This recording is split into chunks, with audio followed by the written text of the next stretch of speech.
Welcome. 1, 2, 3, 4, 5, and 1 makes 6.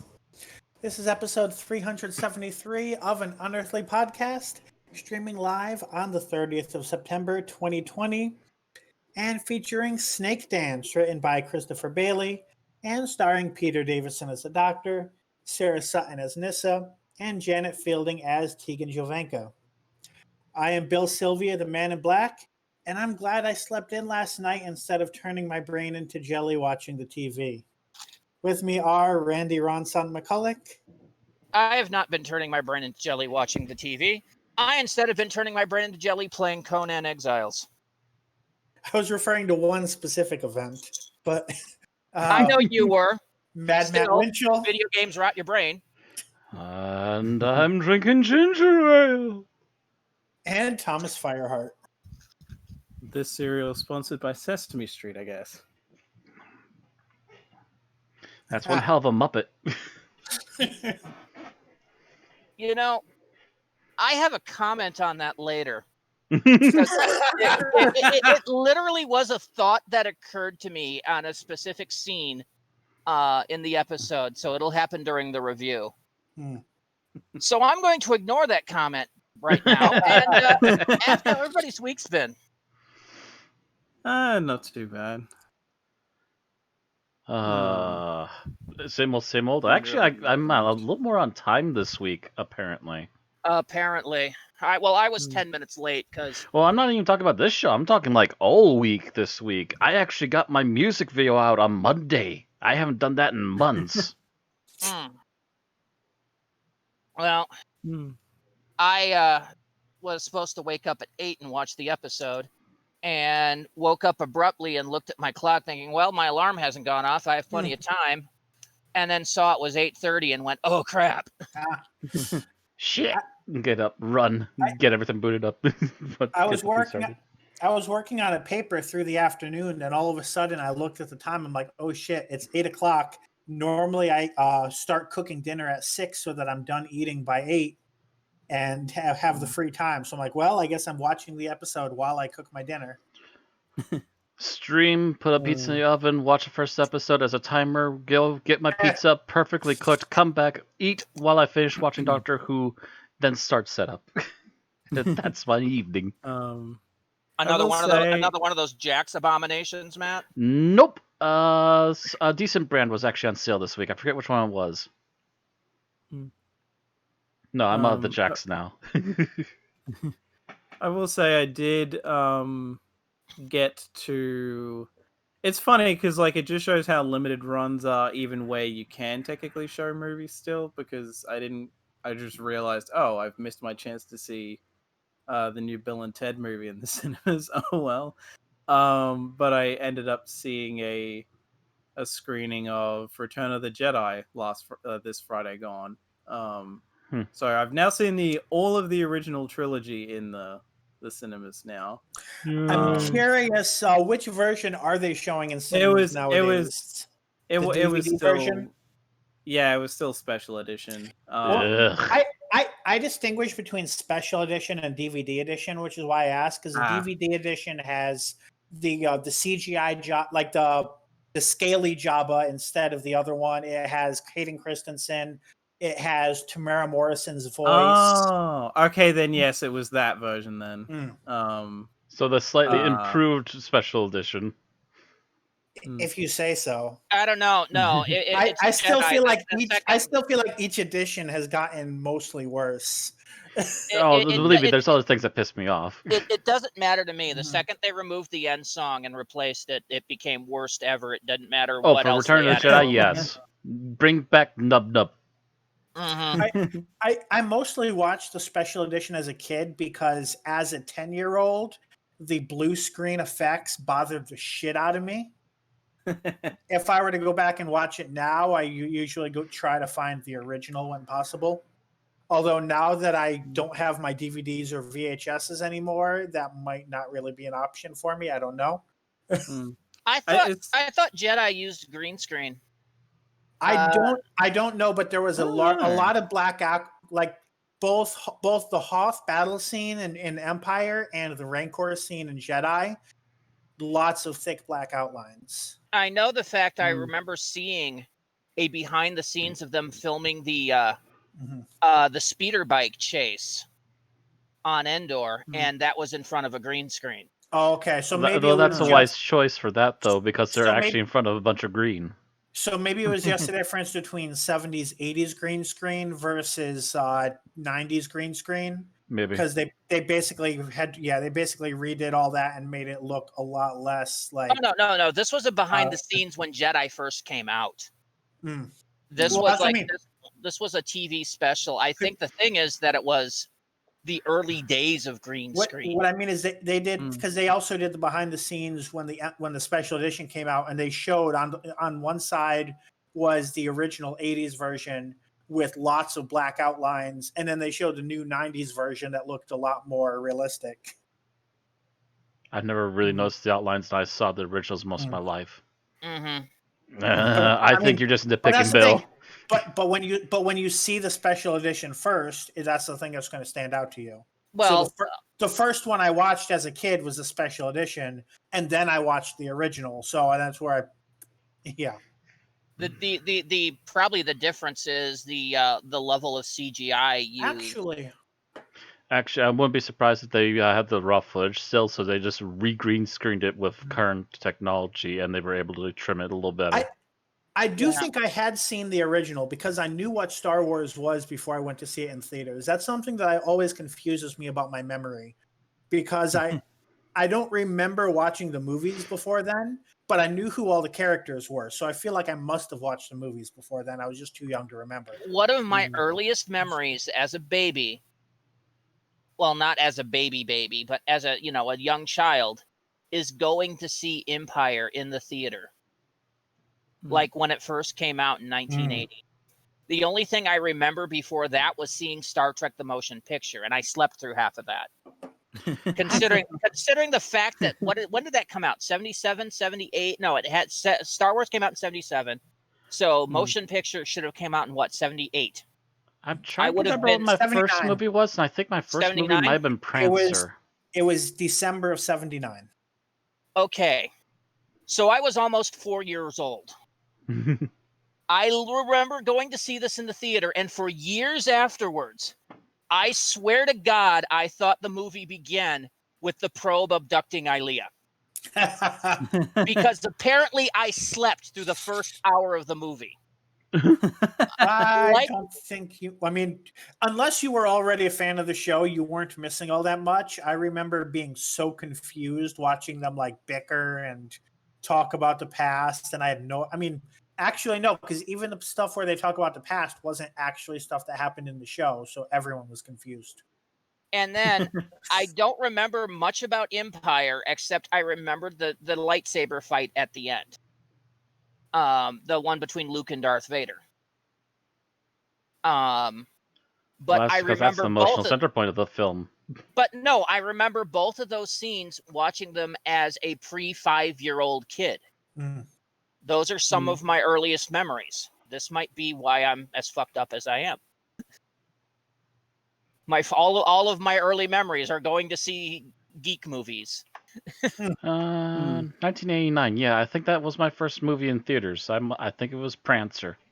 See, the first It's a movies Christmas movie. The first movies I remember seeing in theaters were Aladdin and The Lion King. I do not remember going to see Disney movies until I was older. I pretty sure it was in order: Prancer, Back to the Future 3, sadly Ninja Turtles 3, and then after that was my first Disney movie, which was Beauty and the Beast. The first one I saw in theaters. We had VHS tapes. I remember going to see the Disney movies later on, but I was already 10 years old. And I remember my mother taking me to see the Disney classics when they, aired those in theaters every 7 years before, the invention of VHS and DVD. I remember that happening, but I don't remember the movies. I remember the scenes from Star Trek the Motion Picture. I remember the scenes from Empire Strikes Back. I remember the earworm scene from Star Trek 2. Yep. And then I remember going to see Star Trek 3, 4, 5, 6, etc. in its entirety. But by that point, I was 10 years old. Mhm. I think I remember also going to see Fantasia. I might remember that one. But just snippets. God, Fantasia was music to fall asleep to as a kid, even without being in an air-conditioned theater. Yeah, well, the one I remember is the Hall of the Mountain King with the frickin' demon on top. Yeah. Chernobog, yeah. Yeah, that's what I or Night on Bald Mountain, whatever. Yeah, the one that the song is Night Night on Bald Bald Mountain, Mountain, yeah, that's what I remember as a kid, seeing that and going. Well, so it's all the traumatic scenes I remember as a kid. The only part that I would really remember between viewings was the part with Mickey and the broom. The rest of it, every time I turned it on, I'd be like, "Oh yeah, I forgot about that one. Oh yeah, I forgot about that one."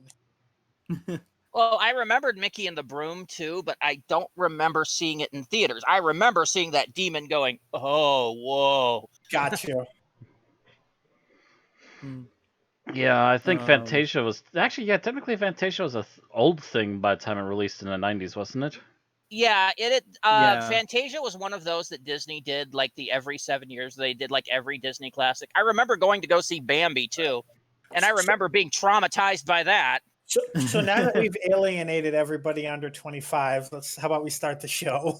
Okay. Watch some real movies, kids. On tonight's show, we've got birthdays. There's not really a bunch of news other than Big Finish. Then we've got a bit of geek talk, our episode summary. By the way, who's on the summary tonight? Apparently, I am. So Yes, you are. I think I remember enough. Okay. Then our review, our final thoughts, and our ratings. So let's get this started with birthdays, shall we? We have a few. Starting out on the September 24th, the first birthday I saw was the birthday of David Banks. Excellent. Yes, the cyber leader from 1982's Earthshock to 1988's Silver Nemesis. He turned 69. And of course, recently he's returned to Big Finish and is once again voicing the cyber leader in audios. Yep.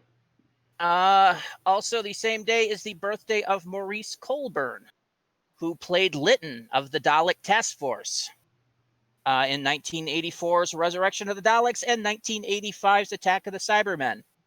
He would have been 81, but he died in 1989 at 49. I didn't realize those were 2 bullet points at first, and I was trying to figure out how David Banks died and then was also currently active. Oh, that's your blindness. Yes, it is. I think you need better glasses, Bill. No, I need Adderall. Next is the 26th and the birthday of Leonard Sachs, who played President Barusa in Arc of Infinity. As he is a Barusa and a Time Lord, he gets named for all of his incarnations, and Sachs was one. Mm-hmm. He would have been 111, but he died in 1990 at the age of 80. Well, that's kind of to be expected. Yep. Happy 11st. And then finally, yesterday, the 29th, saw the birthday of Nicholas Briggs, the Dalek voice from 2005 to the present. I'm which amused makes that you him only one of- mentioned Daleks. Well, he does a lot of other And voices. But that's when he his became the official Dalek voice. He started doing Dalek voices before that. Yes, but that does make him, for 15 years, one of the longest running Doctor Who actors and members. Think of it. How many other people have 15 years working on the show on their credits? Nicholas Courtney. Constantly running, though. Oh, the thing is, Nicholas Briggs isn't a constant. He probably was during the RTD and Moffat eras, but Chibnall only brings him back to do Dalek voices now. Honestly, I think he's been in at least 1 episode per season since 2005. We actually went over this, I think, last week. There's been a Dalek episode every season. True. Yeah, so he's still technically active a little bit on the show, and that's not even including all the stuff he does for Big Finish, too. Mm-hmm. Anyway, he turned 59. So happy birthday, David, Maurice, Leonard, and Nicholas. Moving on to news. Like I said, the only news is Big Finish news. First thing, the only new release this week is a short trip, Her Own Footsteps, and that's a Ninth Doctor short trip. Not acted by the Ninth Doctor, of course, just Sadly. featuring. Yep. Do we know who's narrating it? I would have to relook. It was not somebody I was familiar with. So it wasn't like Billy or somebody. No, it's not. It's Jacob Dudman. I'll say, so is it the... So he's probably playing the Doctor. Well, it's a short trip, so it's all narration. It's everything, Bill. Yeah. No, what I mean is they narrate as a character, so it's normally narrated from one person's perspective. But Jacob Dudman is somebody who does a lot of different voices and is usually called in to play a major character. All right. And then finally, the free release this week is Gallifrey Weapon of Choice. This was part of the Gallifrey audios. Yeah, I think it is. No, it doesn't mention it's the demo version, so that might be the whole audio you get. It's one story out of a box set that I think contained 4. Okay, so it's one story out of 4. That makes more sense, and that's a free download this week from Big Finish from their website. Sorry, I keep hearing Weapon of Choice, and I hear the song now. Yeah, I had the same problem. Good song, by the way. Yeah. And the music video is crazy. Christopher Walken flying. Anyway, trying to avoid a tangent. That is all the news that we have this week. Let's move on to Geek Talk. Where it looks like I'm the only one, unless anyone forgot to put anything in. Nope. I have not finished any games today or this week. Yeah, like if we've really got that much time, I could probably talk about something. But We've all seen Return of the Jedi. well, no, Yes. not that. I watched a documentary yesterday that I could maybe talk about. No, that's okay. Okay, so this week I watched the new Netflix release, Enola Holmes. It was originally intended for theatrical release. And for some brief background, it's based on a series of, I think it was 2007 novels about an added to the canon sister of the Holmes brothers. So I looked up the plots of the books just to see what it was adapting. It seems to be a very loose adaptation of the first book, with some bits and pieces probably from others in there as well, because there's some of the last one in there as well. However, what I think of this is some aspects were very good. The eponymous character was done pretty well. Millie Bobby Brown. It's funny that she's kind of being typecast into being this social outcast role, but at the same time, Enola is nothing like Eleven from Stranger Things. But they do kind of have the same sort of backstory of being like this social outcast that's all of a sudden in society. So, but yeah, she does a great job, and is a likable character. On the wider movie, I'm not quite as fond. So basically, the way it's written is that Mycroft is the dumbest of the 3 Holmes and the most conservative. Not dumb, but they specifically point out that he's not gifted like Sherlock and Enola. Anybody who is a fan of Sherlock Holmes in any capacity is probably already yelling at their screen. Sherlock is written as the middle, and he's written like he comes off as like this charming, charismatic, almost mentor figure. Which is usually not the way Sherlock is, and is partially why the Sherlock, who wrote it? Is it Conan Doyle? Whatever the estate that owns the rights, or the estates that owns the rights of the things that are not in public domain yet is actually suing the creator of these books because they're basically saying Sherlock Holmes not being a dick is not in the public domain yet.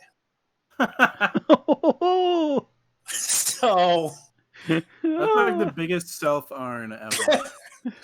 But yeah, so But basically they kind of the way they play it is is basically that the more liberal of the Holmes just happens to also be the smartest. So I'm not a fan of making that so obvious, especially when it contradicts established things. Like I said, by making Mycroft the dumbest, for example. Yeah, it sounds It, like they're sledgehammering something in there. it also so they call out as one of Enola's favorite authors, Mary Wollstonecraft. And the reason I bring that up is because her theory essentially was that the reason that women were not equal to men was that they did not get an equal education at the time, which has been viewed since then as being a stepping stone, but a very oversimplified view. And the reason I bring that up is because that writing is sort of, it seems to be the inspiration for the story of this film. I don't know if the books are like that or not. But basically, Enola gets this kind of unconventional for a woman education and is basically, as a result, becomes as skilled as Sherlock, just younger and less experienced.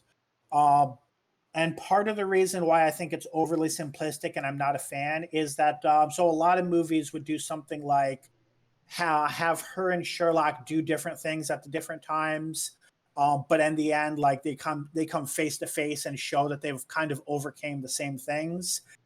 This kind of just more has Enola solve a mystery and kind of just says, "Oh, look, she can do the same things that a man can," and it kind of ties into this whole plot of a political event, which is probably based on real life. That is based on women gaining I believe the right to vote. I'm not 100% sure. I'm pretty sure it was the right to vote in Britain. So I think it's an overly simplified story. I think it might be a good, like it's the kind of thing you would expect in a children's show with this kind of theme.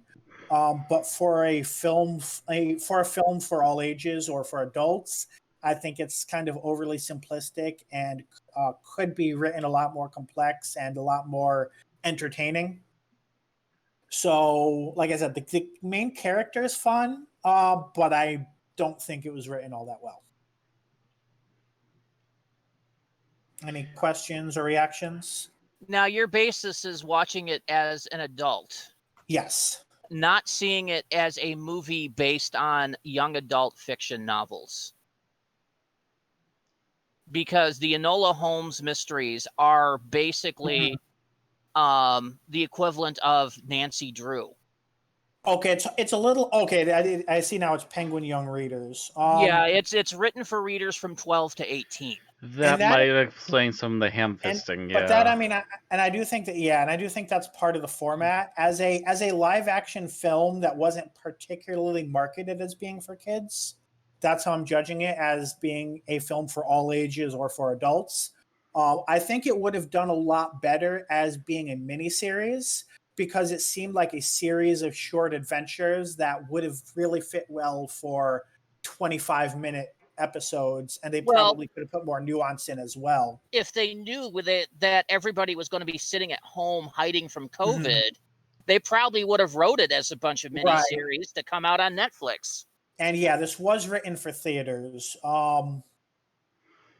That being said, even if this was aimed for kids, this is talking down at kids, not doing things for kids. Give me Sarah Jane any day. Well, no. I was arguing on the too simplistic. Yeah, there's that, and there's a couple other things about it too. It's like, they kind of just. I was saying simplistic in terms of the writing style. Like you can use nuance and complications in your writing, but still have something be simple enough for kids to understand. Right. That's what I mean. Is it's written as they sat down with this very straightforward idea, and instead of kind of doing what a lot of films would do and kind of play around with the plot so they can show without telling, I feel like they did a lot more telling that, oh, Enola's smart, Enola's brilliant, Enola's as good as a man, but didn't spend as much effort into showing that. There was no moment where she and Sherlock kind of looked on each other as equals because they had both accomplished equivalent tasks, like you would often expect in a movie of this nature. Mm. Yeah. So again, it was a very ham-fisted script, is what it sounds like. Everything is as we say it is because we say so. Yeah, I would have to read the original novels and see if the novels were written that way. Yeah, see if the novel's writing better. That's also one reason I looked up the books, because if the plot was kind of a play-by-play adaptation, I would say I disagree with that decision, but I can give it more leeway as a result. But that's not the case. The plots do not match up one-to-one, and a few things were changed. So they definitely took some liberties with it. Mm-hmm. So yeah, Okay. actually, yeah, that the miles will probably vary in the writing then, even between the two. Because you apparently are very much in the minority based on critical ratings. Interesting. Yeah, I do recall a YouTuber I watched did a short-ish video on it where they were fairly positive. I do think I recall them having some issues with it, but they just overall enjoyed it. I think I heard some mention of this, but the majority of the message I got from them was, "Where'd this come from?" Oh, I had seen positive reactions, and I would say, like, looking at it, like looking from a perspective of the main character, and just that one plot is positive. But looking at it in terms of the themes that they're trying to portray and the way it interacts with the established Sherlock Holmes canon, which some people won't give a shit about, those are the things I ding it on. Like, if this were aired on PBS Kids, 10 out of 10, absolutely. But aired on Netflix, I kind of hold it to a higher standard, especially when it's not marketed specifically as being for kids. So, so you apparently agree with the San Francisco Chronicle, Okay. who wrote, a bright young actress, movie star actor, and a potentially interesting concept gets smothered in 128 minutes of colorful, empty nonsense. Well, there you go. But mind you, that seems to be about the only critical negative review right now. Got you. But it's that's also the critics. What do the actual viewers think? It's kind of weird because it's like I don't agree with critics a lot. A TV episode trying to say that girls are just as good as boys when I was growing up would have had a plot similar to this one. But a TV episode trying to make the same message nowadays usually has a more complex plot. It geared toward the same age, just because society. I remember stuff like that at my age, and I remember them being better. By the sounds of it. Like this could be like an Arthur plot or something like that from when I was growing up. I don't know what Arthur's like nowadays. I mean, you could even argue that there was stuff that would be more show, not tell in the 90s, because, I mean, that was a positive that people took away from the original Mulan, like Disney's Mulan. It's like, it's a lot of, you see her grow and get better at this. Right, right. She started on the same footing every other guy did, and she becomes. That's true. It's funny, we were talking about Disney movies we saw in the theaters, and Mulan kind of crossed my mind then, but I didn't mention it, and I didn't think to make the comparison here. Yeah, the '90s Mulan kind of gives the same message, but in a, I mean, it's based on it's based on an actual myth, so it had a lot, or a history, I'm not sure which, to draw from. So it had more to draw from. But it still I believe there's a historical Mulan, but they did mythicize her a little bit in the cartoon. The '90s one did, yeah. It was a Chinese myth given the Disney treatment. Yeah, right. It was right. But like the way the plot in that movie happens is what I mean by it's a more sophisticated writing style, but it's still simple enough for kids to follow it easily. That's what I meant. That's what I meant in terms of hoping it would be written more complexly, not in terms of a complex plot, but just the writing style being a little more drawing from more. I don't know if more skill is the right way to say it, but I guess sophisticated it kind of is, but you Yeah. get the idea. You get what I'm trying to squeak out. Mm. And if you all there out on the internet do not know what I mean by the Disney treatment, watch Disney's Pocahontas and then look up the actual historical Pocahontas. And go, oh, Or Oh. literally any classic Disney princess you can do the same thing with. well, some of them are pure fiction. That's what Well, of the classic ones. When I say the classic, I mean your Snow White, Cinderella, Mulan. Okay, Jasmine they did make up, Mm-hmm. I think. I get. But Well, yeah, I guess it depends. I actually I Sleeping don't Beauty. know if they did, because I do not remember the old Persian tales of Aladdin, which there actually were some. If there was a princess he was interested in or not, I do not think there remember. was, because I think that popped up a lot, but I'm not sure if they were a part of the original stories. Because I Going think part I'm not Aladdin sure about. was based on the original. Was it 1001 Nights? I think it was, or the whatever night. Something like that. And I doubt that the writer of that had quite the progressive politics of Aladdin. Quite true, yeah. Quite possibly, yeah. Oh, it did occur to me I did sort of have something else that wasn't a documentary that I could talk about. I finished. I was almost probably gonna hold off, and I might onwards, but yesterday I finished finally the first season of Netflix's She-Ra. Yeah. Which it's funny because I have no attachment to this franchise before watching this. I just randomly decided one day I'm gonna go earlier watch this this. year. Yeah. Because I was just looking for something to watch. I forget how many episodes I watched at the time, and I guess it just says I don't know why, but this just hit me. Like, this show just kind of hit me in a spot that I was like, "Whoa, hey! I wasn't expecting to feel emotions watching this show." But like, it was even like, I remember the first sort of magical girl transformation that she has into She-Ra. Even that kind of hit me in the gut. I like almost kind of wonder if it's just like nostalgia of watching Sailor Moon as a kid or something hitting me.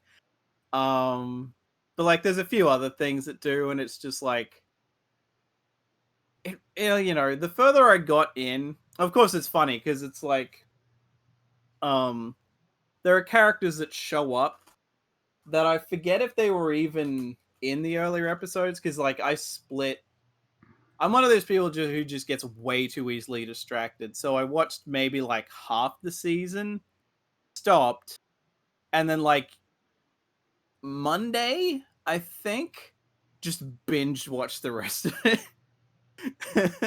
And like up until like, because yeah, the first season at least, it might be all of them, but the first season at least was 13 episodes. And I just kept going, and like after like a certain point, I forget how far in I was, but yeah, just kept going, watched the whole thing, like finished. And I definitely hope to catch up. I mean, of course, it was funny Good because there is luck. like there is a scene in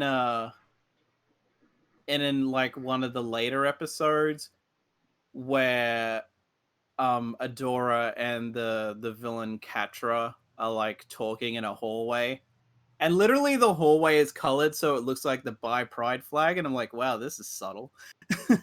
But then it's like a queer couple shows up later, so I'm like, oh well, clearly subtlety is not something this show is ever gonna go for, because I was almost thinking like, oh, that's a way to hint at it, and then not, they're probably gonna pussy out like Korra had to because fuck Nickelodeon, and not actually be able to go there. And it's like, no, they might. I mean, they, as far as I know, I think I've had it spoiled for me that they might actually go there with the main character Adora, at least. But based on season 1, they haven't.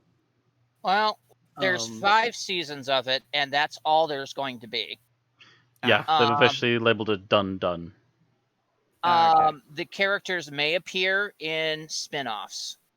Mm. Um, Which is kind of funny in its well, own way. I don't know about that, but I do know that all the characters involved were actually technically remakes of the originals, anyways. So yeah, Mm. but I mean, from what I've read, the finale leaves it open for them to appear in spin-offs. Mm. Which is kind of funny because really if Mattel allows it. yeah, it actually occurred to me. I think like when this show first crossed my path was like, oh, that's funny. If this show does well, if they do a He-Man show, that could probably end up being a spin-off of this instead of like how She-Ra was a spin-off of He-Man. There actually is 2 He-Man cartoons coming up. One of them Yeah, is run by Smith. I can't think of his first name for a reason. Kevin Smith. Kevin Smith. And that's going to be an actual continuation of the original Oh, yeah. cartoon.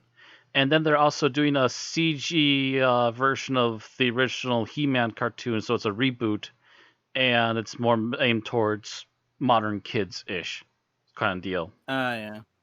Which I guess is and it's funny. all in under Mattel's watchful eye at Sony, I believe, this time. Whereas they just kind of leased out the rights to She-Ra to what was it, DreamWorks for a while for the 5 seasons. Yeah. DreamWorks handled this Netflix show. Yeah. So yeah, like it'll be interesting to see the like seasons 2 through 5, which at this point I may just like binge it next week. I could see me doing that. I mean, I watched If like you got the time. 2.5. I watched like I work more often now, but like when I was, might have even been before I got work, so that would make sense. Like I'm the kind of person who I binge watched all of Game of Thrones season 1, 2, and like half of season 3 in like 2 days, maybe 3. Jesus. Like I You just sit there with bags of potato chips around you and a 12-pack. I'm sorry. There's this video on YouTube where somebody watches the first 3 seasons to Game of Thrones to the song "What's This" from Nightmare Before Christmas, and I basically see that's what you're doing. Wait till they get those last couple seasons. Like these episodes being much shorter, I feel like I could definitely get through. I mean, I could probably get through a season in a day if I really put my mind to it. It's a matter of how put the lazy effort to sit on your ass. Yeah, no, the reason I had said good luck is I remember, seeing the first season and then I turn around what seemed to be 3 months later and they were already up to season 4. I'm like, what the hell? Yeah, Netflix shows count seasons in a funny way. That's whatever they can afford at a time. I guess it wouldn't surprise me if it was a matter of like they did like 26 or more episodes at a time and then just split them into the groups of 13. She-Ra and the Princesses of Power originally released on Netflix November 13th, 2018. It released its 5th and final season on May 15th, 2020. Bloody hell. Yeah, they did 5 seasons in 3 years. No, not even 3 years. They did it in a year and a half. I'm pretty sure Voltron did the same thing. Voltron was spread out a little more, but yeah, it also dropped quick. Because Voltron at least split its seasons into like half seasons that were released like 3 months apart. But I'm saying, November to May is about 6 months. And that means that, yeah, it was 18 months for them to do 5 seasons. Now, you look at like Adult Swim shows who takes 3 years to do 10 episodes. And you're like, what the hell, man? Doctor Who, which needs 12 years to do 5 seasons.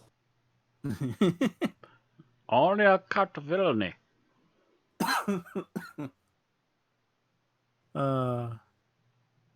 Yeah, I definitely say this is worth checking out for those who haven't yet. I mean, hell, especially if it's technically done, then you don't have to worry about like, oh god, they'll add a 5 new season, seasons then I'll done. have to watch that too. Yeah, it's just you can watch it in your own time, and you don't have to worry about more episodes piling up. Also, I feel like my favorite side character is Seahawk, who I jokingly, even though it's pretty much made explicit by the end of season 1 that he's in a relationship with a woman, I basically jokingly refer to him as gay Han Solo. Okay. Mm. I don't know that one. I only not watched. sure. I Aaron was the one that mass watched this. I sat in on some of it, but I missed whole chunks. So I would have to sit down and mass watch this at some point. And we don't have Netflix at the moment. So not happening anytime soon. Oh yeah, no. I mean, we have Disney Plus, so I will get The Mandalorian when it comes out, and we are definitely getting Hulu in November if I have to pay for it myself. Do you guys know why I want Hulu in November? I know if you mentioned it. I've forgotten it already. Animaniacs. Oh, right. They're coming out with new episodes, a whole new season of it on Hulu, and I'm like, I gotta be there for that. Are the original actors That's all my still childhood alive? coming back at me. Most Pretty of them. sure they all are. Are they all alive? Yes. I thought one of them had died, but I guess not. The main actors are all alive. Oh, okay. Maybe one of the Rob side Hall- characters I died. must have been mixing them up with like a Looney Tune or something. As far as I'm aware, I know the Yakko Wacko Dot are all alive. Pinky and the Brain are alive. Mm-hmm. Especially since Yakko and Pinky are the same voice actor. Yep. Narf. So if anybody died, it was somewhere in the extended cast. And they can probably replace a minor character. Oh no, what if Brain finally killed the professor?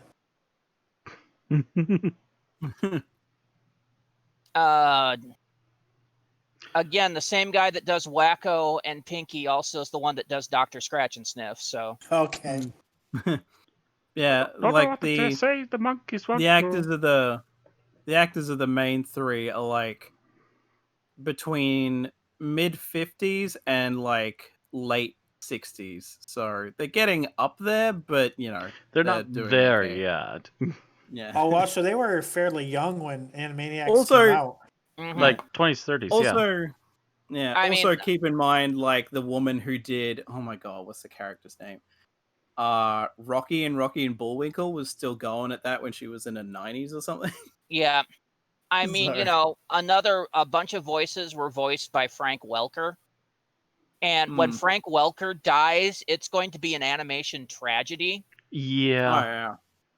No, not even just animation, just like film in Just general. 'cause he'll voice, childhood like, animals and shit here and there. devastation. Yeah, but with the amount of voices in animated series Frank Welker has done, I mean, he's everything from like Scooby-Doo to and still does Fred. And still does Fred. Megatron. He was the original Soundwave, I think. I feel like I let us off onto a tangent. Oh yeah, Yes, you have. So we should get going. Are we done yet? Yeah. Let's not sit around on things that make us depressed. Okay. No, I'm just saying that man's credits are amazing. Yes, we're aware. Don't you fucking die at me! I figured my question would lead to no, Bill, you're an idiot. Let's move on.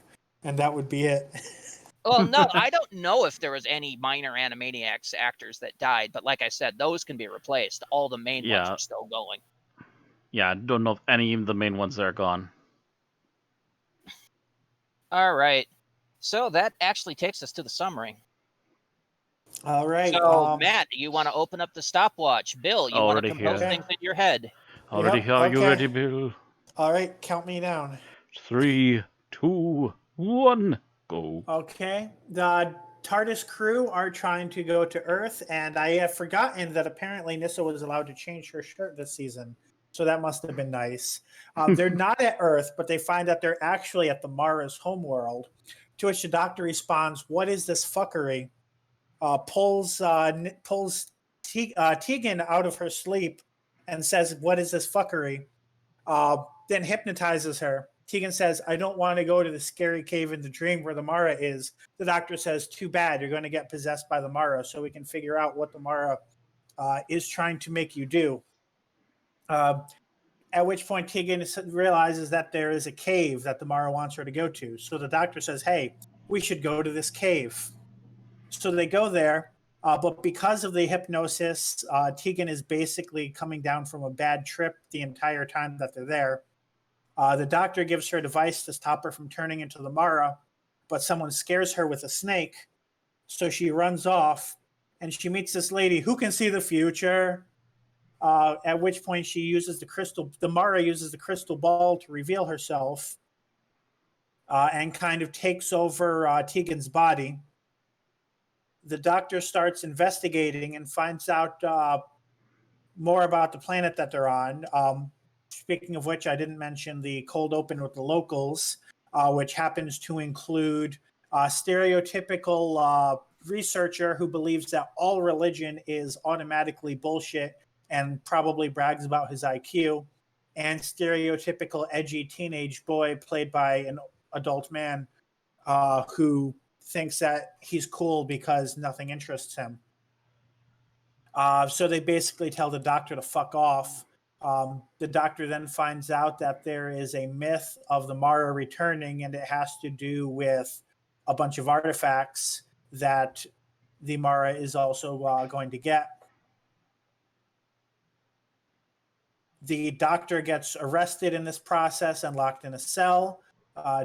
Nyssa tries to find the key, but she also ends up locked in the cell. They end up getting out. Oh no, they get brought to the researcher's assistant gets locked up with them, and then they all get brought out and accused of attempting to assassinate the king, prince, boy, edgy teenage person who is at this point also under the control of the Mara. They are planning to hold a ceremony, which is normally just a smoke and mirror show, but this time is actually going to involve bringing the Mara back.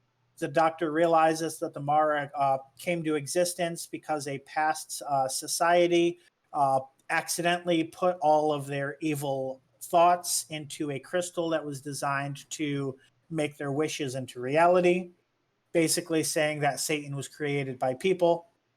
The Doctor shows up, steals the crystal, and kills the Mara while it's forming. Tegan has a breakdown because that's some traumatic shit, yo. The end. All right. 3 minutes, 23 seconds. All right. So let's talk about what we liked about this serial. Matt, you were first. Oh, I'm picking first today. Everything's coming up me now. Trying to think. Something overall I liked about this episode. I have to say, even though the visuals are obvious, they're actually, for the most part, really done well. There's a few questionable things towards the end, a little bit, but some of the earlier stuff, like the big stinger for the end of the first episode, was really nicely done. Just seeing that skull suddenly animate inside the crystal, and then this crystal shatters as we hear screaming. All right. Little Thomas, touches like that. how about you? I'm just gonna go with Martin Clunes, who's playing the Lon? Yeah. Which- This is actually his first. I don't know if he acted on stage before this. He'd done theater acting, but he had done no screen acting of any kind. He'd done no films, he had done no TV prior to this. Yep, and then he just stepped in, took basically one of the lead roles, and went on to become a relatively decent actor. Which it was funny to realize. I was like, his voice sounds so familiar, and then I realized, oh, he plays the titular Doc Martin in Doc Martin, which is like I have watched before. Who are we talking about? The guy that played the teenager, Oh, Lon. Yeah, okay. this was his first screen appearance. He was 22 when this was released, or actually, it might have been 20. It might have been, yeah, 22 sounds about right because he was born in 61.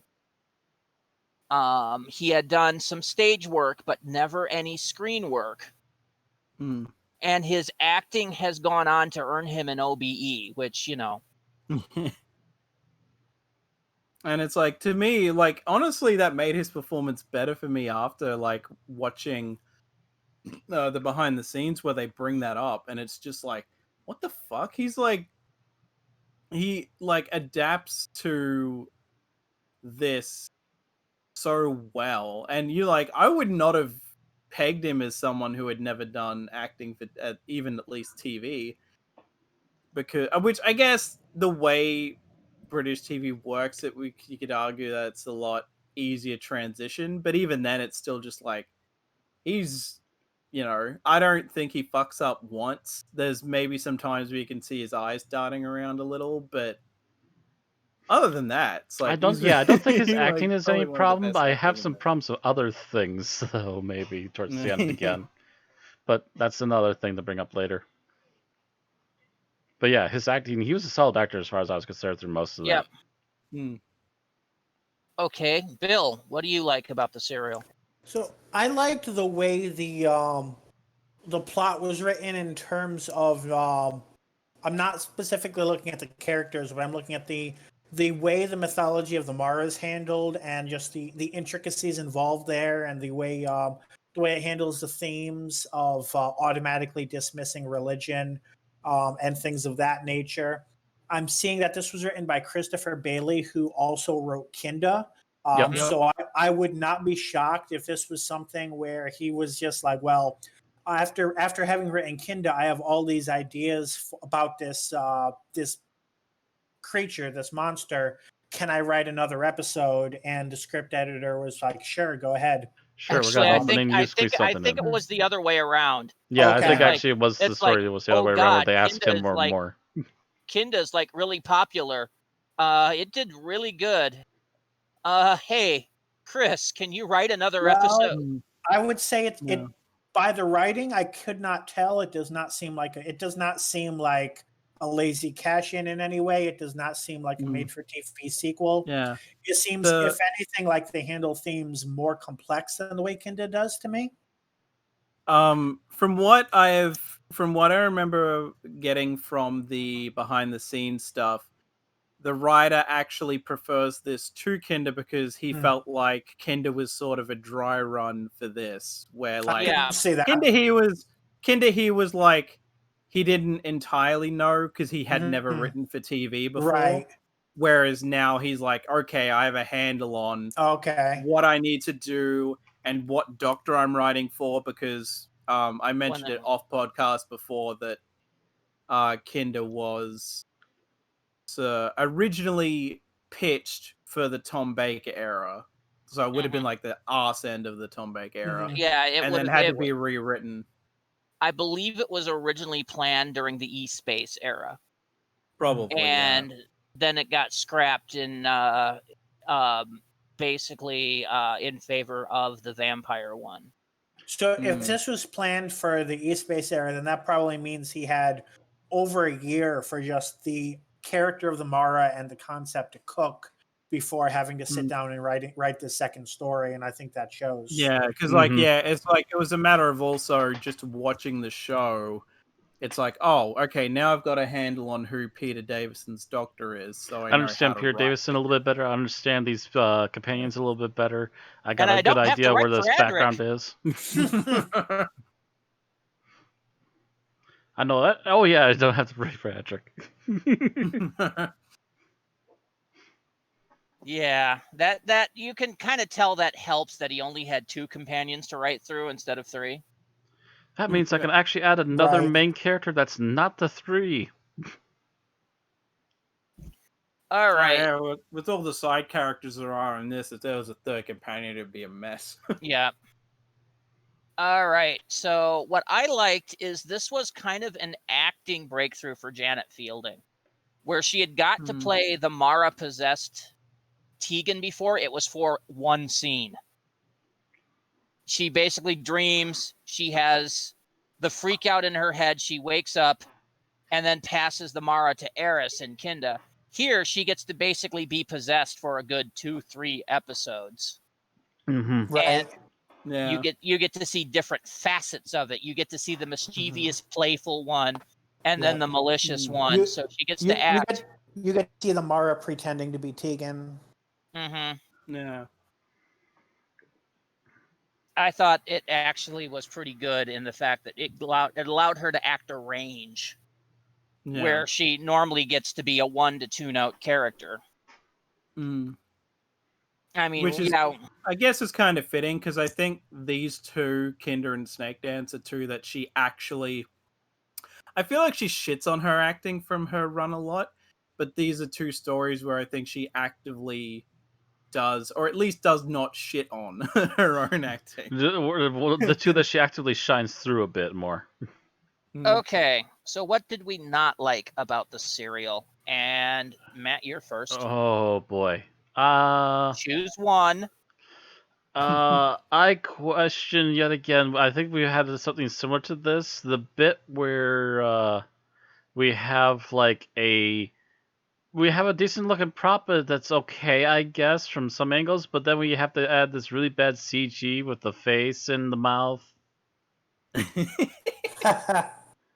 Because I think this is a problem that the Fifth Doctor just suffers completely. This is something that just seems to keep cropping up. Is a kind of an awkward misuse of digital effects. Well, they watch Star Wars and they're like, well, we need to compete with these effects on a shoestring budget. Good luck. Bye-bye. Yeah. Star Wars killed the planned theatrical Doctor Who movie in the late 70s, early 80s. Yep. Tom Baker saw Star Wars and just went, "Oh, fuck."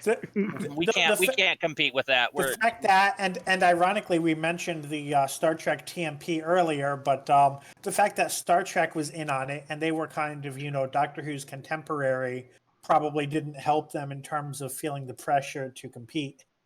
Oh, no. They were planning on making a TV series. No, but then basically then Paramount saw Star Wars, handed the director a shitload of money and said, make a movie. Right. Which is why the motion picture is a special effects nightmare. But nobody handed JNT a shitload of money. No, because the BBC couldn't afford the shitload of money. Paramount at the time was one of the big studios. They've since fallen a little bit. They've fallen to B rank or maybe C rank at this point, yeah. But as hopefully of the they can 70s, recover. They were one of the big studios. You had, Warner Brothers.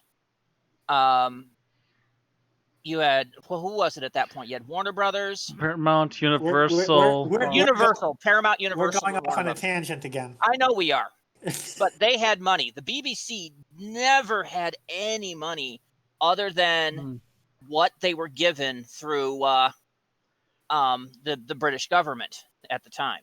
And technically, Disney did live action here and there. Yeah, again, trying to avoid tangent. But yeah, those were the bigger ones at the time. But because even at the time, the BBC wasn't allowed to do merch. I mean, if you think about it, that's partially what supports Doctor Who and other shows today, is the sale of merchandise. Yeah, they weren't allowed to do merch at the time where in America, merchandising like kids shows and stuff became a big thing. But they still won't sell me Doctor Who the Flamethrower. Yeah, but... Well, that's their own fault. But that's another financial avenue that they did not have. So they only they do merch now. They've sub-licensed to other merchandise things. But they weren't allowed to take a cut of it back in the day. They were allowed to sell the novelizations through oh God, what was Target Books? Target? Mhm. Yeah. Which is, by the way, now owned by BBC Books. But that was about the most they could do. I think they might have had a line of action figures back in the 70s. I'm not sure Maybe. about Doctor Who in particular, but I do know that Dalek memorabilia was definitely a thing. Yeah, but that was Terry Nation. And Yeah, that so went directly I to think- Terry Nation's pockets, Yeah. but then he thought he was the biggest thing in the world for a while. Right. But yeah, if Doctor Who had an action figure line, that might have been something. Well, they do now, but I can't remember if they had them back in the day. The thing is, because of this, they weren't allowed to take much of this cut, so they never had any more budget than what the BBC would give them. And they didn't have the reg and deregularization on that side of the pond either, so they probably did not have much in the way of action figures. No. So, Doctor Who had been giving this, increasingly small budget. The cheapening of green screen and blue screen was a godsend to them because they were able to do better special effects cheaper. Yeah. But any attempt to try to make a big freaking, budget blockbuster, it's never going to happen. And the green screen that they could do was low budget green screen. Yeah. Or low budget blue screen. I can never tell with Doctor Who. So, yeah, you get things like superimposing Tegan's head into the snake mouth because of that. I still think it's better than the Fort of Doomsday equivalent. I still think it's better than the prop snake that they used in Kinda. Yeah, I will say that's better than the prop snake in Kinda. But did anybody else think that the ones that the snake dancers used in this episode in like the marketplace were like mocking the one in Kinda? I think they were because they were so too. colored Yeah. the same. A couple of them were. Does that bring us to me? That was me, I think so. No, it's Thomas. It's Thomas next. Okay. Oh, so I was third. Okay. So We rambled. Yeah, I thought I was after you, but I wasn't. Oh God.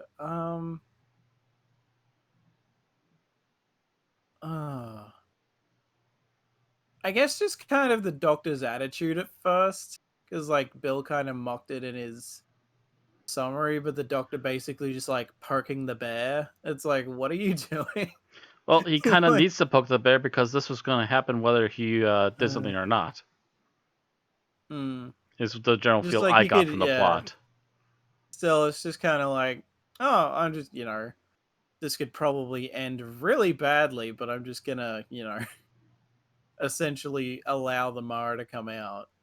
Well, I think he was trying to prevent it and reveal it at the same time. The problem is he was juggling too many balls. Yeah, I think the problem was he was ignoring the woman who said, I mustn't look in there. I mustn't go in there. Don't make me go in there. Again, the problem is that she needed to because otherwise, well, A, we wouldn't have a plot. And B is because he's trying to save her, and the only way to save her is to figure out what the hell's going on. So what you're saying is this is an idiot plot, and if the Doctor had just decided to listen in the first place, we would have had no danger. No, if he would have listened, the Mara would have come forth on an unexpected point and killed them all, and we'd never have Doctor Who past the fifth Doctor.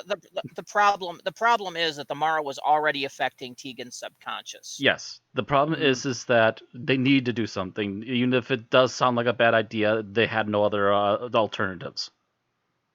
It had been growing in power and eventually would have broken free. The problem is he needed to uncover how it was trying to break free before it broke free. And shit just got out of hand. As it does. It wants to break free. Want to break free. Okay. Was that Bill's or? That was Matt's. Okay. No. No, that was No, Thomas. that was It was me. Thomas's. Oh, Thomas's. okay. I was say, but no, it I was CGI. first, Bill. I'm first today, damn it. Okay, Bill. So now it's okay. So mine, it's going to come off as nitpicky, but this kind of stood out to me in the episode, and I knew that there was never going to be another point to mention it other than now. But the doctor keeps saying, "From where we came." Now, you could use a modern way to say that and say "back where we came from," but if you use that phrasing, there is a word that means "from where." And that word is already misused. So a good example would have been to use it properly here and say "whence we came." And it happened like 3-4 times. And I just saw it. I was like, I need to mention this during the podcast. That's an sounds- odd, that- weird nitpick. Yeah, that's a writer dialogue nitpick. I think that might be some of the writer's own. I think so, because it's an odd way to say it. I mean, I know that it's probably I think you said the writer had written for theater before this, right? Yep. Yes. They generally never written for TV before. Because I imagine that syntax is probably more common for theater, because especially theater is more likely to be period pieces, whereas people in the Maybe. 80s did not talk like that. That's a distinct possibility. Mm-hmm. So yeah, I could definitely believe that it's a writer habit. Mm-hmm. Okay. All right. So my complaint on this episode comes down to the costuming. Okay, so these guys are a federation of 3 planets, right? Mm-hmm. That means they have space flight. Supposedly. Yet their security forces are essentially wearing togas. Togas with, like, gladiator helmets. Yeah. Yes. Yeah. Or as I like to call them, sort of knockoff stormtrooper looking helmets, like vaguely. I thought we were back on Marinus. It's, one of those things that, it's basically, what did you guys just use? Stock outfits that failed? Couldn't you just have gotten jumpsuits? Matter of fact, let me look at that helmet. That looks like a repurposed, like, Roman helmet almost. Yeah, it They looks just added, they just literally added like the eye visor and then an extra jaw thing to it. Mm-hmm. Yeah, it looks like they repurposed a gladiator helmet. And what is that chess piece made out of? Keyboards? Do you happen to have a picture of it? Yes, I do. I'm going to copy this image. Cause what on earth? Yeah, just throw that in the podcast chat. Whoosh.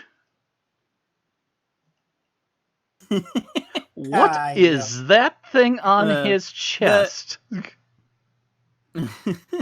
It's like a mimicry of scale armor, but it's small enough that maybe there was the kid size Halloween costume section. And it's even worse than I thought. It's not even just that they're wearing togas. They're literally wearing like medieval linen shirts.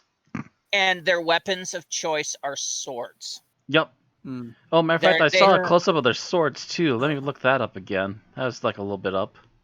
Now, I could see it if they were some kind of ceremonial guard, but no, they're used as their generic security forces. Yeah, and they're supposed to be like a federation of 3 planets. Where's the laser guns at? Even if they didn't have laser guns, but, rocket flight would mean they would at least have some kind of... projectile weapon. Yes! Hell, they don't even have bows. Now that you bring up the costume, I'm looking at the visor on that helmet, and I'm like, first of all, it can't be easy to see out of, and even if you say it's like some sort of futuristic plastic, why? Like, it's going to be it's such an obvious target if somebody were actually shooting at them. Oh, look at this thing. I found a close-up of their sword, and this is the most plasticky, gimmicky looking thing. Boom. What a clunker. It's, it's just a case of costuming fail here. Literally, the handle is painted. I mean, they obviously were going out of their way to make it look like, they were semi-medieval, except the storyline doesn't establish them as being medieval if they can travel between worlds. Yes, that I doesn't think- make sense. I could be wrong, but I feel like there's lines that indicate that the society living there now are less advanced than the society like hundreds The of years less ago. advanced in the society that lived there like Yeah, but 800 no, years ago. Yeah. I think but I think they were a spacefaring race that came and found the primitives, freed them from the Mara. So they were already. So they're either way, they're still a spacefaring Okay. race. Okay, so first you had the Manusian Empire. Yep. They were apparently highly advanced. Yes. They were advanced enough that they could basically in 0G create these crystals, Mm-hmm. and they created the big one, Right. Yes, they linked did. them all together, and accidentally created the Mara, Yes. which caused the collapse of their empire and the creation of the Summaran Empire, Yes. which lasted for a few hundred years Mm-hmm. until the Federation, this hero who traveled there from one of the other member worlds, Mm-hmm. struck down the Mara and removed the crystal from the emblem, causing the collapse of the Summaran Empire. Which, if and you the remember, establishment- technically some of that is what happened in Kinda, at least some of it. The striking And- down Mara is what happened in Kinda. No, that's completely unrelated. That was the establishing of reducing the Mara to the dark place of the inside, which is where it struck in Devaloka. Basically, when they did this at the end of the Summaran Empire, it left the Mara without a physical form and unable to affect reality except okay. through the dreams in Devaloka. Yeah. Okay, yeah, okay, never mind. That was a little early. Yeah. Yep. But I wasn't even talking about the Devaloka, and that's how they established that. But that person that struck it down came from one of these other three planets, and that's how they created the Federation. Right. So even looking at that, the traditional armor worn by Lon during the ceremony and the armor of their guards do not match somebody who came from a neighboring planet and delivered them from evil. It looks completely. Speaking of that other outfit, what the hell is supposed to be on his chest? Clouds? Yeah, that's what it looked like to me. Yeah. It looked like something Dumbledore would wear. Dumbledore would wear something better than this shite. Oh, I don't know. Dumbledore had some pretty horrible tastes in robes. And even then, he wouldn't wear that headdress. Oh no, he wouldn't wear the headdress. But a robe with clouds on it, yeah, he'd do that. Although it is Except kind of funny they to- actually cause rain, but Yeah. Of course, it does add to the kind of hilarity that, like, this is where Martin Clunes started wearing shit like that, and then he went on to get As a matter of fact, actually, the still I have of him in this outfit, he doesn't look very thrilled. Yeah. I will share that too, because, oof. He's just like, he looks to be looking off camera like, really? yeah, that looks like a getup that they would wear on MST3K. It's clouds with a sun headdress, so it's like he's pretending to be a sun god, except that's not what their myth is about. Yeah. So the robe and the headdress completely miss anything that they were going on about. And the thing is, when this happened versus now is only supposed to be 500 years. Mm-hmm. That's like, we're pretty sure what people wore during the Battle of Agincourt. So it can't. So if they've completely lost the historic accuracy of what was worn,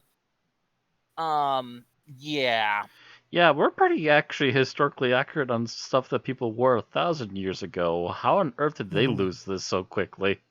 Yeah, usually when we mess up on costuming like that, it's on purpose. Like, there was a recent game that intentionally used like 15th century samurai armor instead of 12th century because they knew that the people playing the game would have no clue what the fuck 12th century samurai armor looked like. And So it was on occasionally, purpose. and occasionally we do have people in full plate well before full plate was invented. But Right. there, it's people dressing upscale from what this is, not retrograde. Yeah. I mean, these people look like Greek heroes rather than, stuff 500 years in a modern spacefaring civilization would have. I don't want them to show up in blue jeans and a t-shirt, but you would think that you think the BBC could have pulled off a Buck Rogers style for this, and no, it's just costuming fail. Almost right. wonder if it's one of those things as well, like what we've joked that New Who has a problem before, where all the budget went into certain stories and they didn't have much left for this one. For some odd reason, maybe that did happen. I don't know though. Let's see. Because this was season 20, so 5 Doctors happened at the end. Yeah, but that was no, 5 Doctors was given its own separate budget.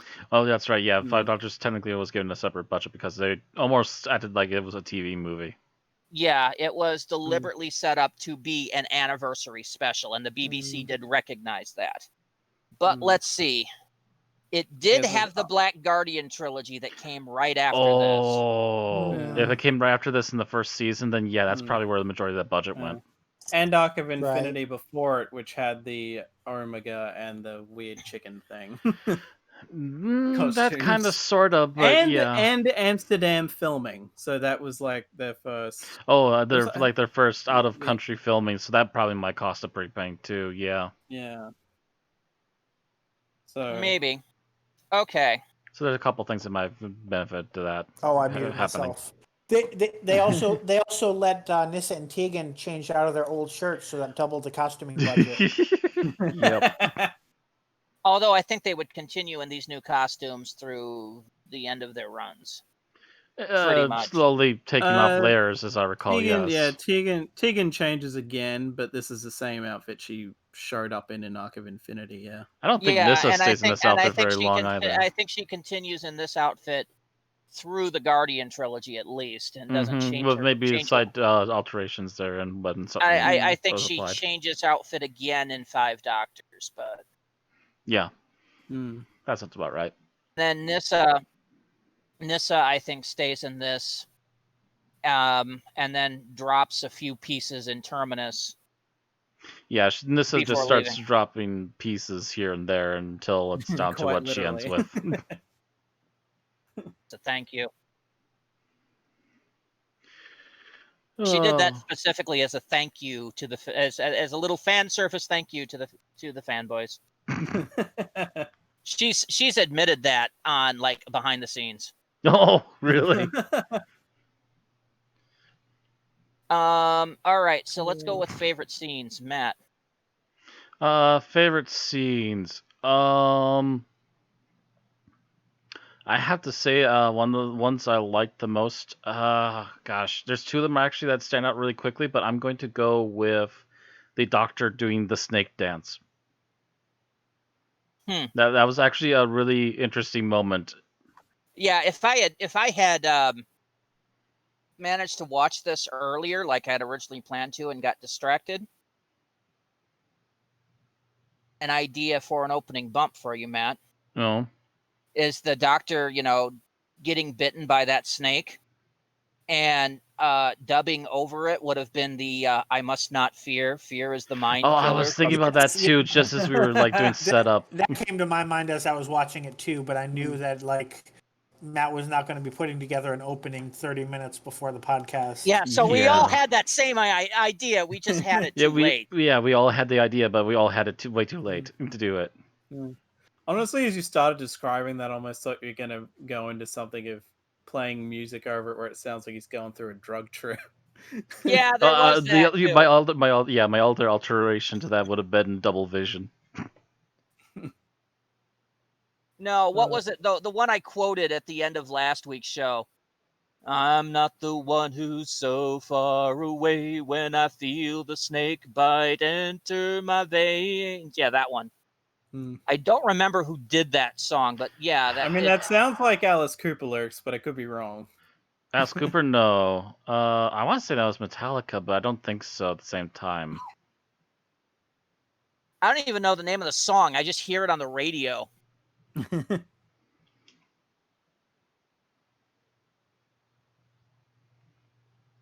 So if any of you know the name of that song, feel free to respond with it. I'll probably looking it up in a moment because now it's bugging me because I know that song. Oh God, this is why we get no response back from our stuff, is we answer all our questions because we're all anal retentive assholes. No, that's why we do get responses because they're like, we're amused that you're constant That's questioning of things. That's like I was watching a video yesterday, and they were saying they were theorizing as to whether some YouTubers intentionally fuck up in their videos and say wrong facts so that more people will comment and correct them. And we never do that because one of us does that and the others jump down their throats. So hey, we're the anti that. And the fact that we can't never leave a question unanswered, we have to start looking it up. Okay. Thomas, what was your favorite scene? Ugh.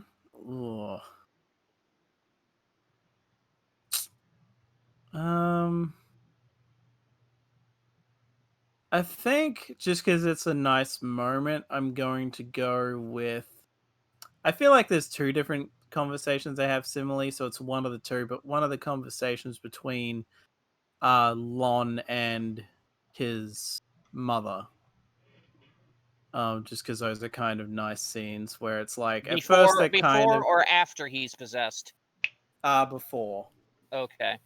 Where it's just like, like he's being sort of dismissive at first, but they're like they use the conversation ultimately to establish the relationship properly. Mm. Okay. I found it. Of course you did. Voodoo by Godsmack. So if you already commented saying that, then you win. You win a thank you and a bow. You win the internets. Anyway. You also didn't Bill, post first. Your favorite scene. So I'm going to go with the scene where the doctor teaches the researcher how to count to 6. Because I feel like everybody here has known a professor or a boss or somebody like that where they had this established line of knowledge that they just believed, unquestioningly, that everybody who came before them was dumb and that this fact was true that they never examined critically. And then the first time someone comes in, they're like, so here's something pretty obvious that you were missing. You're like, get the fuck out. Bill, it doesn't help that this guy's a piece of work. I did tech support for the university. Trust me, that's a multiple choice answer for me. Oh yeah. I feel like the only difference there is that, at least in my experience, most professors have been willing to admit that they don't know shit about tech. Oh, hell no. Not in your experience? No. I have a PhD in psychology. That means I know more about anything than you, including your own job. My condolences. I definitely know that I had stuff like that in high school where there was like during an ancient history class, a friend of mine and a girl in the class would always be on the teacher's ass when she got shit wrong, and the teacher would just be like, "Well, fuck you, I'm the teacher, so I'm right." Yeah. It seems to be that a lot of people seem to think their credentials just make them a genius at everything. It's especially when all of their self-esteem and all of their ego are wrapped into this image of themselves as the knowledge giver, and that if you contradict that in any way, it's like you're attacking them personally. So what we're saying here, children, is that college is a waste of time. I wouldn't go that far. I would say that a lot about university, but it really depends on the major you take. Depends on your ability to think critically and to use the knowledge that you have. Well, it's one of those things that annoys me is, I hear people, yeah, I'm going to university. I'm doing this. What are you taking for a major? Art history. Do you plan on being a curator? No. Do you plan on teaching art history? No. Then what are you going to do with your goddamn degree? Well, considering this is a Doctor Who podcast, I'll add set designer. A set designer that knows art history is a major bonus. It's just I've seen so many people that wind up with degrees like that wind up working customer service. My friend Sarah got a master's degree in physics. She's answering phones for a voice to text support company, which has absolutely no bearing on her master's degree in physics. Now, physics is a useful degree when you can apply it in places. It's just not useful in the Madison area. My uncle, who, by the way, is currently sick with COVID, got a degree in engineering, a master's degree in engineering, and then proceeded to drive limos for 10 years. I feel like this should segue into your favorite scene. Good luck. That was the segue. No, there's no segue there, unfortunately. I think my favorite scene is the one that you get the playful possessed Tegan, the one that pulled the prank on the old lady and is just hiding in the crowd when Nyssa finds her. Because it's just an interesting facet of that personality type that just I just find it to be an interesting scene. Okay, shall we go to least favorite scene? Matt. Oh gosh, least favorite scene. Actually, here's one that bothered me. All right. So they have the Doctor, Nyssa, and the aide all captured, and the prince is basically pointing at them and going, they're planning to kill me all of a sudden out of nowhere. And then the Doctor... It's not really out of nowhere. Because if you remember early, Mara Tegan wanted the Doctor dead. That's not what I'm saying, Randy. What I'm saying, he's saying it out of nowhere because he's just suddenly saying it to everyone else out of nowhere. Which is why his mom is suspicious to begin with. But they're still going with the blame game, and essentially what happens is the Doctor figures out that the Mara's in him too, and instead of actually, going right towards the evidence, which is literally his covered up arm, he just starts making threats all of a sudden and literally feeds the whole narrative that they're trying to kill him. Yeah, like I an see idiot. That. Well, there's a lot of things the Doctor does in here that's a fucking stupid thing. I was watching that scene and I kept being like, now you're going to suggest he remove his glove. You're going to suggest he remove his glove, right? Tattoo, you're going to suggest that he does something that will reveal himself, right? Because it's a very obvious thing. No, you're going to make threats. Oh no, we're going to slip in prison. You're an idiot. What would the second Doctor do in this scenario? He Run would away. say something. No, he would say something. That would need him to walk forward for a moment. Pratfall, and then rip off the glove. Yeah. That would have been a second Doctor thing. The fourth Doctor would have done some verbal fencing, but it would have been a lot more subtle.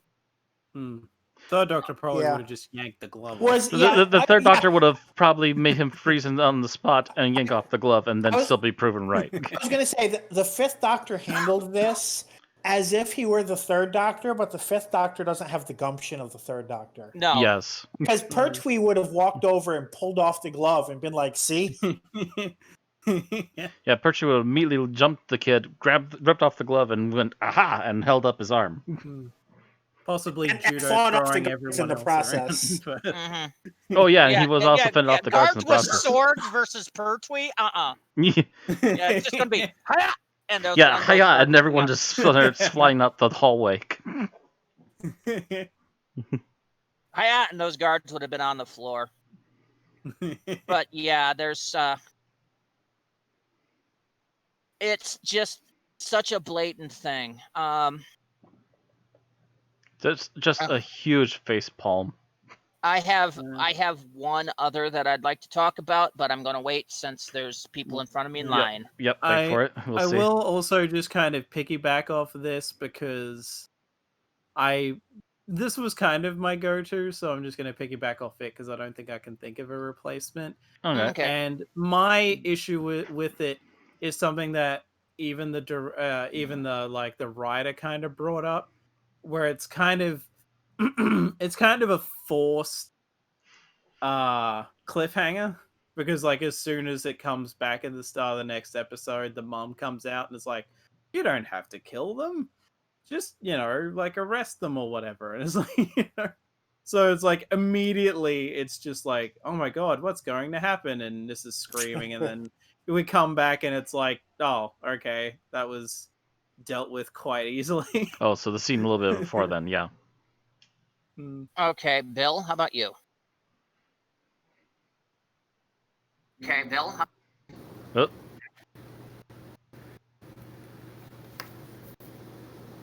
Hello? Sorry, I accidentally fucked up my headset connection to my. I was twiddling with things while waiting for my turn. But you can hear me. Right? We can hear you. You can hear you. We can also hear a lot of background noise. Yeah, I just turned off my fan. So, I'm going to say the scene where where Tegan is disoriented and half possessed and stumbling around and confused, and the doctor says, "Okay, Nissa, you have all the assertiveness of a deer in the headlights. You are going to stay here and make sure that she stays where she is, and I'm going to go off on my own." And of course,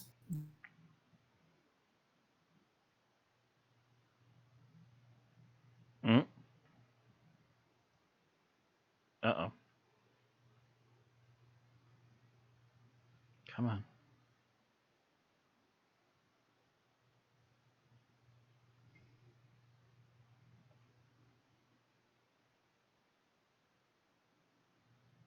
them together.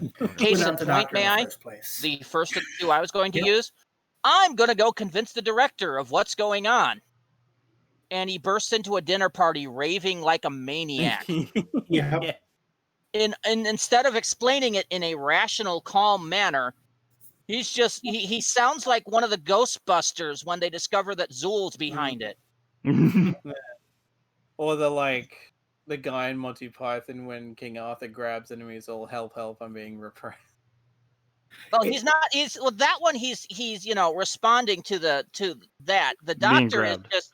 The doctor is actually this is like the time the Ghostbusters and Ghostbusters 2 run into that dinner party. Yes. Run into that diner and just start flinging slime everywhere. Yeah. I mean, I'm looking at this and going, look, I know what if he gone and said, I know what the crystal is. It's a psychic amplifier and it's dangerous.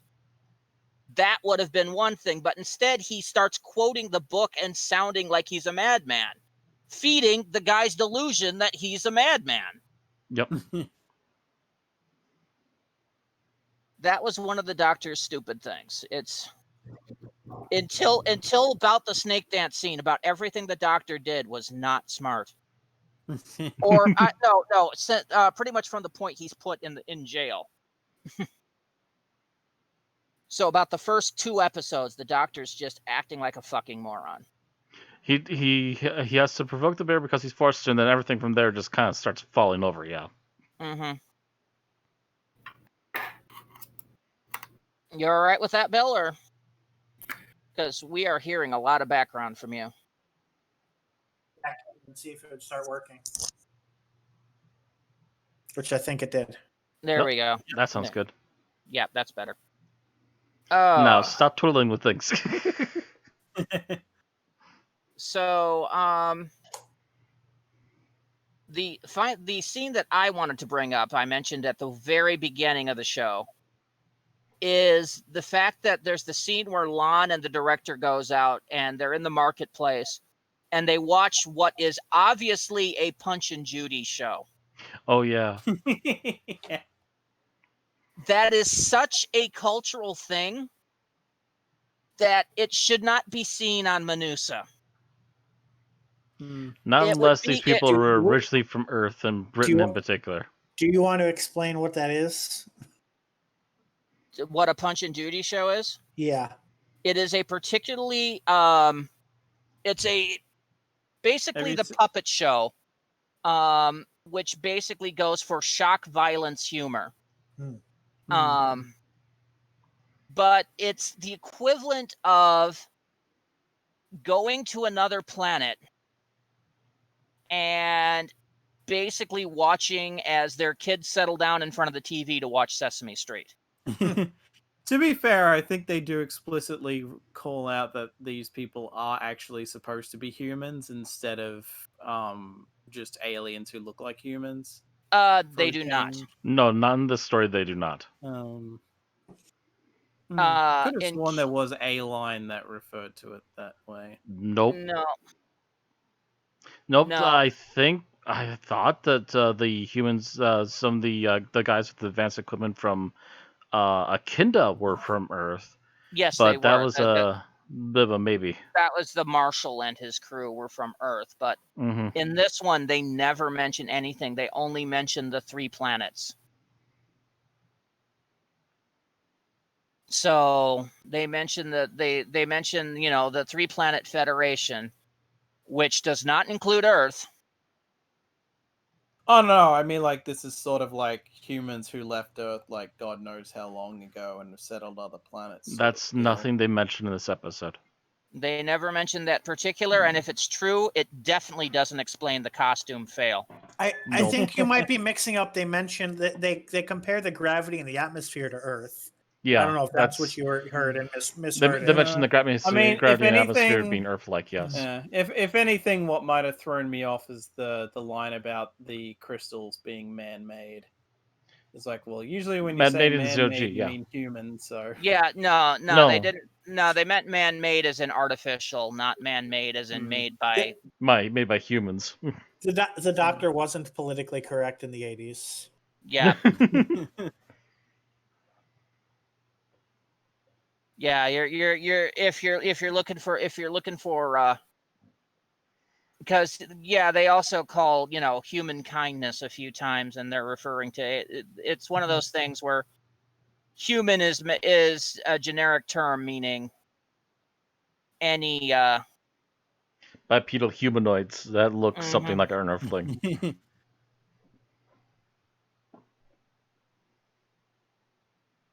Yeah, I'm double checking to make sure, but I don't believe. Yeah. This is before Star Trek 6, I think, is the one that pokes fun at that sort of terminology in sci-fi. Yeah, this is far away from Earth and nothing to do with Earth at this point. So this is the Federation of the 3 Worlds, aka the Scrampus Federation, according to the TARDIS data core. So yeah, no, nothing to do with Earth. So it has no rights on having a freaking Punch and Judy show. Unless Punch and Judy somehow became a universal thing, which I don't recall that happening. And it's to the point that after he knocks out his wife, he even calls her Judy. I was listening to the voice of that puppet, and I'm like, oh God. Which I get, of course, it's funny. Now I'm just thinking of a friggin' bomb that could have been done where it's the puppet pal, Clem, and Mitch. Yeah, but, it is such a thing that, it is such a cultural thing. I mean, it's not something that Punch and Judy shows are not something that we get here in America. My original thought, if I was going to Americanize it, was horribly outdated, so I had to go with Sesame Street. My first thought was Howdy Doody, and nobody remembers Howdy Doody anymore. Yeah. But Sesame Street is such a part of we the see American... you guy in the 5th row. Sit down. But Sesame Street is such a part of the American cultural icon. Every kid, anybody that's ever been a kid in the United States since the 70s knows what Sesame Street is. Mm-hmm. So if you actually saw a science fiction show supposed to be taking place on another world that's had no contact with Earth, and they're sitting down and watching Big Bird, I would be like, Doctor, I think we're on an arc. it's like, or, seeing them sit down and, seeing a commercial for McDonald's. It's the same kind of feel. It breaks your suspension of disbelief right there, and that's what the puppet show did to me. It's like, no. Just a punch in the gut. Mm-hmm. Go to Space McDonald's and get a space fries and a space Coke. We're getting you from space. At that point, it wouldn't even surprise me if, like, the puppets weren't supposed to be so explicitly Punch and Judy. But this is the BBC, so they were like, "Fuck it." They had to do it on a budget, and they just got a guy who can do a Punch and Judy Well, show. clearly they had to do it on not a budget, as we've been discussing.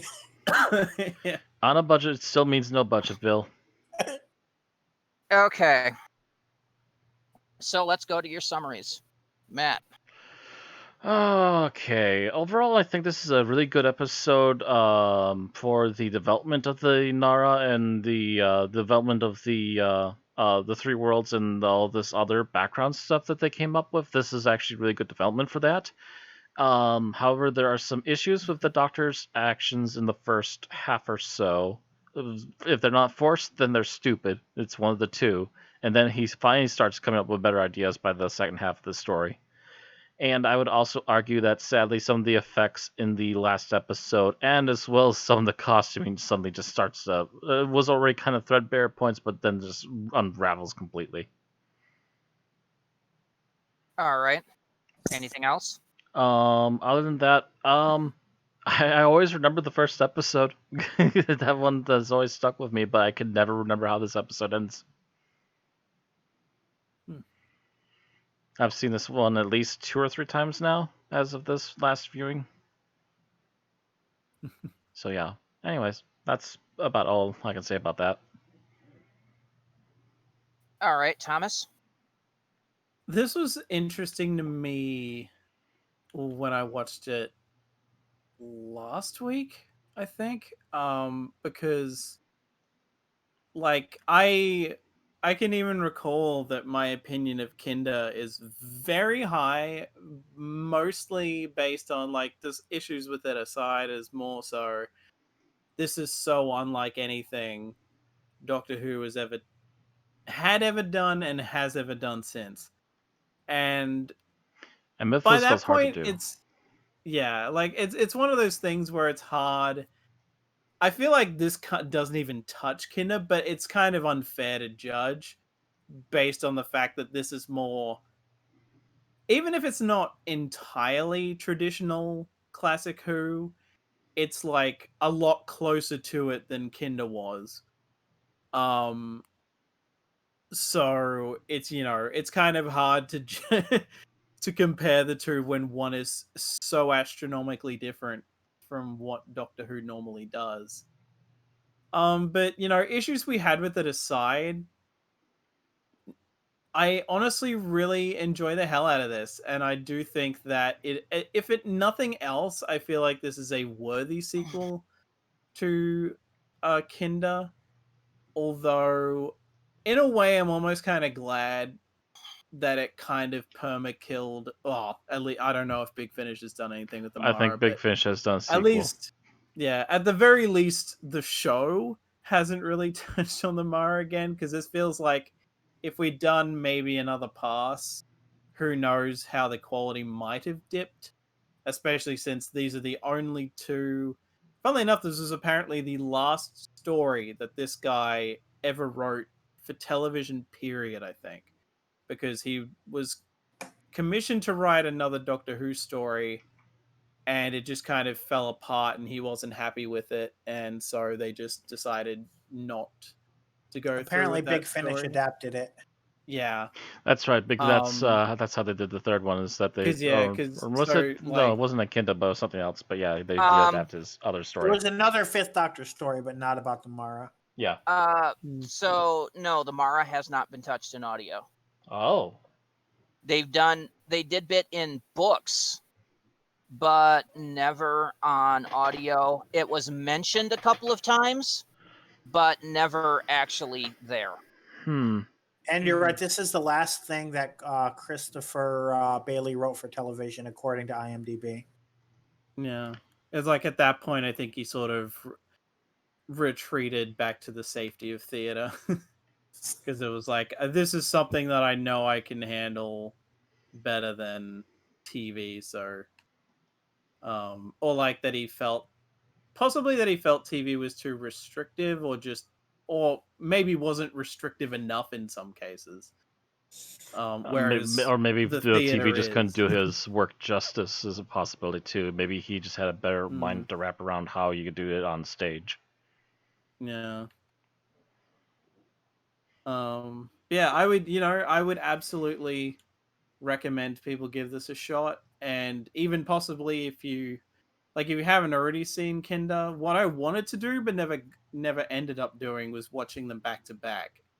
I think I did that once. To be fair, that would take you about anywhere between 3 to 4 hours, but around about like 4 hours, yeah. Yeah. But I would definitely say give it a watch. All right, Bill? So to start off, I would be remiss if I didn't say I wish I had worked into the summary Ambrose saying, "Don't believe the hype," and Mara Tegan saying, "I am the hype." And I missed that opportunity. On a more serious note, I really enjoyed this story. I love the way that it kind of dealt with the idea of dismissing religion and the reasons why not to necessarily dismiss it when you haven't put in the legwork to understand it. And also the way that kind of the source of evil is man-made, which in some stories would be two contradictory elements, but here they kind of mesh well together and create a cohesive, interesting plot, while also pointing an apathetic asshole is not cool. Well, that's one of the glories of metaphysical, is that you could technically make the whole human is their worst enemy, and it became a god kind of a deal. Right. So yeah, I really liked the way they did that. I really felt it was well written in that sense. And I just really enjoyed it. I definitely would disagree with Thomas in the sense that I feel that this was significantly better than Kinda. And as the person who rated Kinda the lowest, that means I have to decide where I'm going to rate it after that. But yeah, I guess that's what I have to say about Snakedance. Okay, I would like to correct myself. There is an audio. The cradle of the snake. I think that's the only one. I thought there was. I hadn't found. I looked up the Mara on TARDIS Data Core, and it wasn't listed in the direct history of the character. I had to go into one of the side things. So, because no, I knew that we had mentioned that there was an audio that did bring it back. But I couldn't remember for life of me where it was or what it was anymore. It is a Fifth Doctor and Tegan audio, so. Ta-da! It's a Fifth Doctor, Tegan, Nyssa, and Turlo. Whoa. So. It would have to happen during the Guardian trilogy. That's freaking interesting.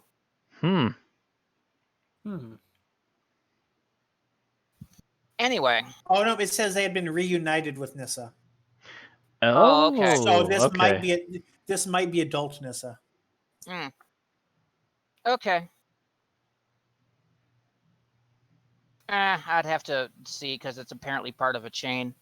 I was thinking this would be an interesting audio to do if we had a schedule slot, but might require more additional viewing before then. Yeah.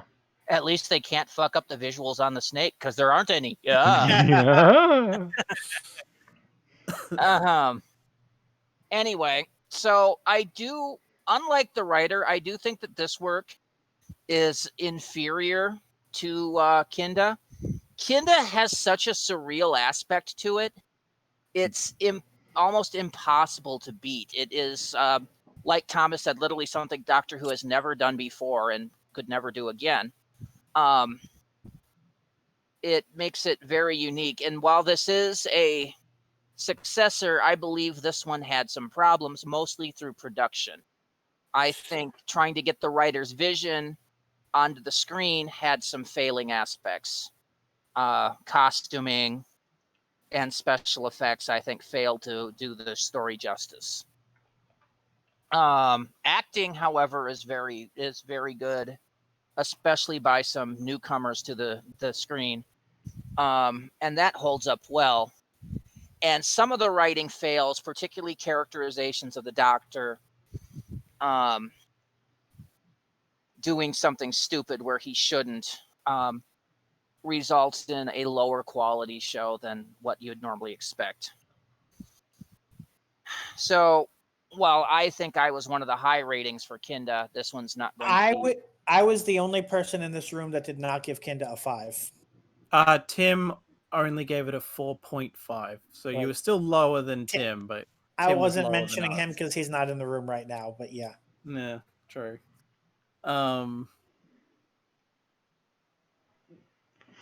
That would have been kind of hard, but anyway. Yeah, it's going to be a hard placement for me because, yeah, I know it's not that, but what is it? Anyway, let's go to rate this sucker. And Matt, I believe you are first. I think I'm staying at 4. 4 out of 5 for. Yeah, some elements, like I said, the end fell apart, but I think the acting and some of the background stuff that they lean into a bit more actually helps surpass it a little bit. All right, Thomas. Well, something tells me I'm very easily going to be the for this, because honestly, I can forgive this a lot. And I had been mulling this over for a week, whether I could justify this or not. And this could change. But for now, I honestly do feel okay with giving this a 5 on this. You're still giving this a 5? Bill, Yeah. he was giving me the number and you talked over him. So can Yeah, you repeat that, please, Thomas? A 5. All right. Whereas for mine, I feel that for a 5, the visuals and the writing kind of need to synergize to a certain extent that this story doesn't quite meet. No. And since we don't have 4.6s and 4.7s, this is a 4.5 for me. All right. And I agree with Matt. This is more of a 4.0 in my book. It would be lower if certain things didn't make up for it, yeah. If it wasn't the fact that, there were errors in like 3 out of the 4 stages of production, yeah, I could have given it a 4.5, but So unlike Kinda, Bill is the actual score instead of the low bar. Yep. As we average out to a 4.4.